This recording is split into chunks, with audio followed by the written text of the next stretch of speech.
All right, so I'm going to show you the basic footprinting using WHOIS commands. Now, as you can see here, I have Kali Linux operating system and I have opened the terminal. Type the command whoisnamecheap.com and press enter. Now see the output for namecheap.com. The details are right there. Let's see, we have domain name, we have registrar, WHOIS server, URL, name server detail, status and creation, and here's our expiration details. All right, scroll down and view the admin contact. Got the technical contact and status. Now type this in. Type hostnamecheap.com and you can view the namecheap.com IP address. View the WHOIS handled mail detail and view the preference for value. All right, so here I will show one more option. Go ahead and type host-h.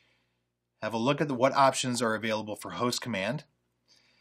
And I'm going to take a moment here and show a few of the options. All right, so type host-tns namecheap.com, and you'll see the namecheap.com. It has multiple name servers.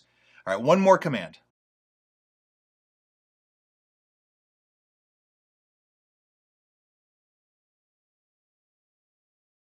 All right. Now see the output, it has failed to transfer using the domain server. Now I have to find the IP address detail for that server. Now here I am typing the WHOIS.